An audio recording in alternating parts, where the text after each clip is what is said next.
እንዴ ሳሚዳን በመጨረሻም የምን አርሰናል የምን ኮንሰርት ነው ብለዋል። ሶስቱም ዛሬ እንደማይገኙ ተናግረዋል። ድምፃዊ ታደለ ሮባ፣ ራሄል ጌቱና ራሳችሁን አውጡ መምላችሁ የሰው ልጅ በኤአይ ምክንያት ከባድ አደጋ ላይ እንደሆነ ተገለጸ። የዘር ፍሬ የሌላችሁ ወንዶች እንኳን ደስ አላችሁ።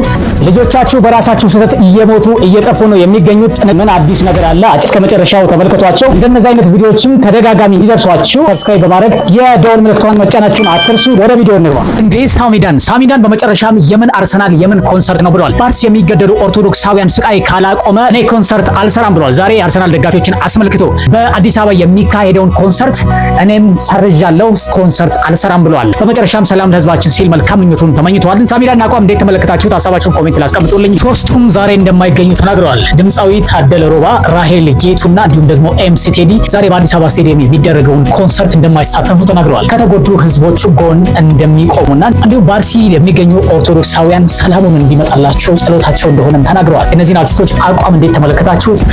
ዩኬ የሚገኘው ሮያል ኦብዘርቫቶሪ ግሪንዊች የተሰኘው ተቋም ባወጣው ጥናት የሰው ልጆች በዚህ ልክ አብዝተው ኤአይን የሚጠቀሙ ከሆነ የማሰብ ችሎታቸው እጅግ በጣም እንደሚዳከም አሳውቋል። እውነት ለመናገር ሁላችንም የምናስተውለው ከሆነ በትንሹ በትልቁም ምናልባትም በቀላሉ የምንፈታቸውን ችግሮች ሳይቀር ኤአይን የምናማክር ሰዎች እጅግ በጣም እየበዛን መጥተናል። ይህም ደግሞ እንግዲህ የሰው ልጆች የራሳቸውን የማሰብ አቅም ከመጠቀም ይልቅ በኤአይ ዲፔንዳንት እንዲሆኑ ያደርጋልም ተብሏል። አንዳንድ ሰዎችም ኤአይ የተፈጠረው የምርም ችግር ለመፍታት ብቻ ሳይሆን ሰዎችን ከአምላካቸው ለመነጠል በፈጣሪ ቦታ ኤአይን ለመተካት ነው ሲሉም ይደመጣሉ። በዚህ ጉዳይ ላይ እናንተ ምን ትላላችሁ? ሀሳብ ስጡበት። የዘር ፍሬ የሌላችሁ ወንዶች እንኳን ደስ አላችሁ። የዘር ፍሬን ፈልጎ የሚያገኝ አንድ የኤአይ ቴክኖሎጂ ይፋ ሆኗል። በአሜሪካ ኒው ጀርሲ የምትገኝ አንድ ሴት ድንገት ከስራ ወደ ቤቷ እየሄደች ከዶክተሯ ስልክ ይደወላታል። ይቺ ሴት ከዚህ በፊት ባሏ የኤክስ ክሮሞዞም የሚበዛባቸው ወንዶች ላይ የሚከሰት የዘር ፍሬ ማነስ ወይም ደግሞ መጥፋት በሽታ አጋጥሞት ነበረ።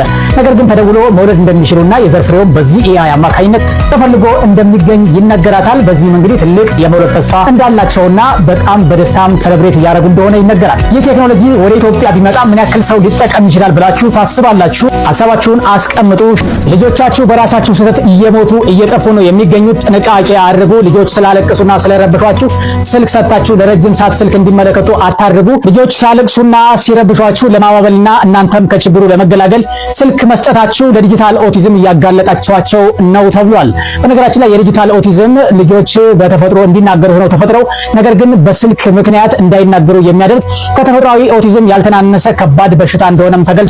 አሁንም ላይ እንግዲህ ብዙ ልጆች በዚህ ችግር ላይ እንደሚገኙ ለቲክቫህ ኢትዮጵያ የተናገረው ፍቅር ኢትዮጵያ የአእምሮ እድገት ውስንነት ማህበር ነው።